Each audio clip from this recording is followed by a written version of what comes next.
Halo semua sahabat media, terima kasih.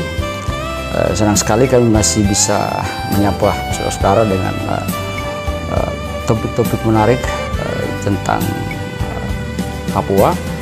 Dan kali ini spesial kami bertemu dengan salah satu tokoh dari Papua. Beliau adalah Pak Ismail Aso, kalau akrab disapa Ustadz Ismail Aso. Kita akan berbincang tentang persiapan pemilu kepala daerah di 2024 ini, dan kita bicara tentang hak politik orang asli Papua. Selamat siang Pak Ustadz. Selamat siang. Apa kabar Pak Ustadz? Alhamdulillah kabar baik. Oke, Pak Ustadz, kita punya waktu yang tidak lama lagi, kita akan ke pilkada di tanah Papua, dan seluruh Indonesia merayakan pilkada itu, dan paling seksi itu di tanah Papua. Dan wacana atau opini yang berkembang selama ini adalah soal hak politik orang Papua mencalonkan calon-calon pemimpin mereka. Dalam konteks ini Pak Ustadz sendiri sebagai tokoh Papua dari kalangan Muslim dan juga Majelis Rakyat Papua tentu akan harus berikan pencerahan-pencerahan politik dan segala macam dalam konteks bagaimana meresponi wacana tentang orang asli Papua di pilkada. Silakan Pak. Iya, jadi terima kasih banyak atas waktunya. Jadi saya pertama-tama harus meminta maaf kepada saudara-saudaraku kaum muhajirin.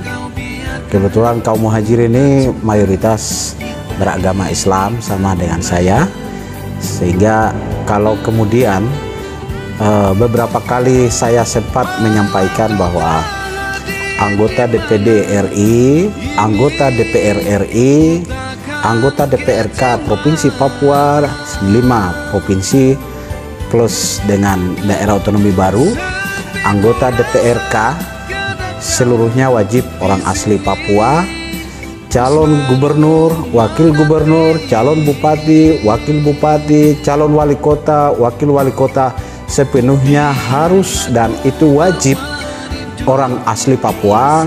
Itu sesuai dengan kapasitas saya sebagai anggota Majelis Rakyat Papua, yang mana saya disumpah janji dan saya harus memperjuangkan hak-hak politik orang asli Papua, karena berangkat dari sejarah bahwa sejatinya Undang-Undang Otonomi Khusus itu adalah undang-undang yang bersifat diskriminatif, tapi diskriminatif yang positif. Maksud dan tujuan kehadiran Undang-Undang Otonomi Khusus itu karena rakyat Papua itu berjumlah hanya 1 juta jiwa kurang, ditambah dengan saudara-saudara kaum muhajirin itu sekitar 2 juta jiwa. Nah, negara kita ini Nusantara dari Sabang sampai Merauke itu penduduknya 250 juta jiwa. Jadi orang Papua itu sangat minoritas di dalam negara Kesatuan Republik Indonesia yang juga mayoritasnya beragama Islam. Karena itu negara sengaja memberikan undang-undang yang itu sifatnya diskriminatif tetapi mengandung positif, bertujuan melindungi hak politik dengan diundang-undangkannya Undang-Undang Nomor 21 tentang pemerintahan sendiri. Dalam hal ini mulai dari gubernur, wakil gubernur, yang kesini sedikit akhirnya wali kota, wakil wali kota, semuanya itu menjadi pincang.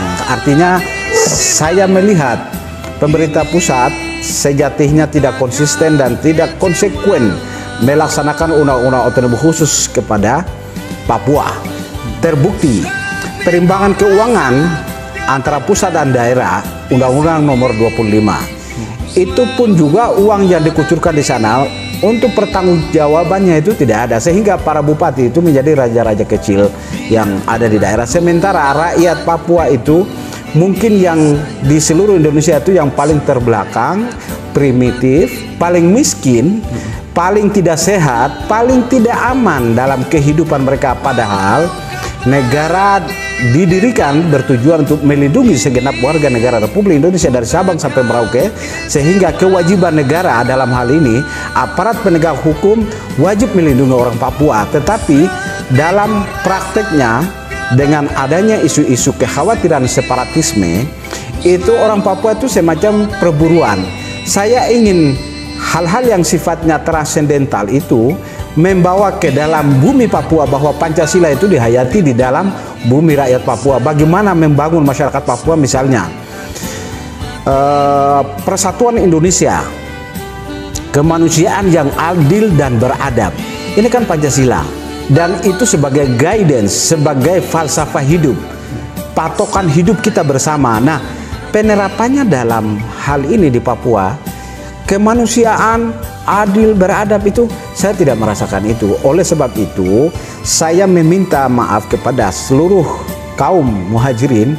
Mengapa saya bilang bahwa seluruh jabatan-jabatan politik itu sesuai dengan tujuan undang-undang dari undang-undang otonomi khusus, yang memang mengamanatkan di sektor-sektor politik, sektor-sektor ekonomi itu keberpihakannya terhadap affirmative action atau proteksi politik itu terhadap orang asli Papua. Sehingga saya minta wakil bupati, bupati, gubernur, DPR dan DPD RI itu bukan memang kenapa dasarnya Papua otonomi khusus itu ada keinginan rakyat Papua untuk melepaskan diri pasca Timur Timur sudah lepas, Papua juga ingin menyusul. Itu kan dasarnya kan itu. Pak Ustadz, yang menarik itu begini, kira-kira apa yang kemudian semacam kekhawatiran sehingga penekanan orang asli Papua itu kok mulai mengerucut di persiapan pilkada? Apa kekhawatiran politiknya seperti apa itu? Ya, jadi begini, itu anasir-anasir separatisme tetap dikelola. Jadi di Papua itu semacam daerah yang senantiasa itu konflik. Konflik ini tidak pernah selesai. Ada apa?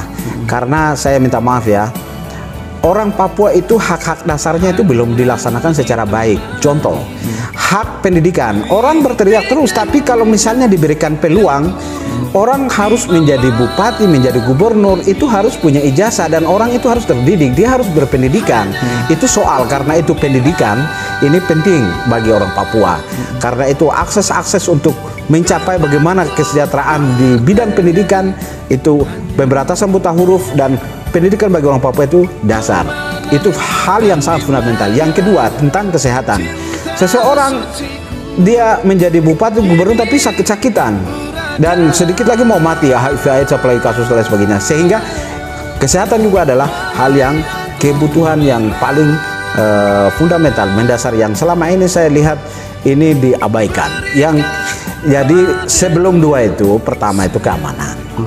Jadi kalau aman damai itu bisa, ya hari ini coba lihat di Wamena, orang perang suku antara mereka dengan mereka, baku bunuh dan lain sebagainya. Siapa dan yang mengelola ini semua isu-isu ini? Ini kan pasti ada aktornya, ada aktor intelektual supaya orang Papua itu selalu berkonflik, baku bunuh di antara mereka sesama dan lain sebagainya. Sehingga keamanan ini tidak pernah secara maksimal dihadirkan di kalangan penduduk di Papua, apalagi dengan adanya teman-teman kita yang mungkin sampai hari ini bertahan di hutan yang disebut dengan KKB atau separatis atau apa dan sebagainya, itu stigma-stigma itu. Tetapi sejatinya bahwa ada memang ketidakpuasan saudara-saudara kita itu harus didekati dengan, karena negara kita adalah negara demokrasi. Negara demokrasi kita itu orang berbeda pendapat itu dijamin oleh undang-undang. Tetapi sebagai sebuah pikiran, mengeluarkan pikiran itu tidak lalu kita menstigma atau langsung kita menghilangkan atau lain sebagainya, atau kita memburu dia sebagai apa musuh. Saya pikir itu kita sudah tidak sesuai dengan konstitusi. Konstitusi negara kita menjamin mengeluarkan pendapat, sekalipun itu pendapat yang berbeda, tetapi itu kan bagian dari dialektika. Menarik sekali Pak Ustadz. Jadi barangkali sebagai tokoh Muslim di tanah Papua dan juga berada dalam Majelis Rakyat Papua, apa pesan-pesan penting yang mau disampaikan menyongsong pilkada yang akan berlangsung nanti? Ya, jadi memilih dan dipilih itu hak ya, hak dan kewajiban. Jadi saya mengimbau kepada seluruh masyarakat Papua dalam pelaksanaan pemilu untuk serentak secara nasional ini tingkat partisipasi itu sangat penting. Semua kita untuk memilih calon-calon yang sekiranya itu memiliki visi misi, memiliki konsep untuk membawa masyarakat Papua itu hidup pertama keamanan, kemudian keadilan, kesejahteraan, dan kedamaian itu akan tercapai. Jadi kita mesti mendukung dan juga memilih itu calon-calon yang ya dapat membawa perubahan ke depan untuk mencapai ya tadi, karena manusia ini pada hakikatnya hidup itu pertama itu kalau sudah aman, damai, sejahtera itu terakhir ya, dan itulah kemakmuran. Jadi saya pikir kita memilih pemimpin orang-orang yang memiliki kualitas, kapabilitas, integritas, aksesibilitas, intelektualitas itu penting sekali. Dan saya pikir semua manusia al-insan wa kana al-khata wa nisyan, bahwa seluruh manusia itu tidak pernah sempurna. Tetapi setidaknya kesempurnaan itu mungkin yang lebih kurang jeleknya lebih banyak. Kita harus memilih jeleknya yang kurang itu. Baik saudara, demikian wawancara kami bersama dengan Pak Ismail Aso, tokoh Muslim Papua, dan juga Majelis Rakyat Papua terkait dengan bagaimana kesiapan rakyat menuju panggung pilkada yang akan berlangsung nanti. Terima kasih Pak Ustadz. Terima kasih. Kita akan ketemu lagi dengan program-program kami, dialog kami dengan tema-tema yang baru. Sampai jumpa. Terima kasih. Sampai jumpa.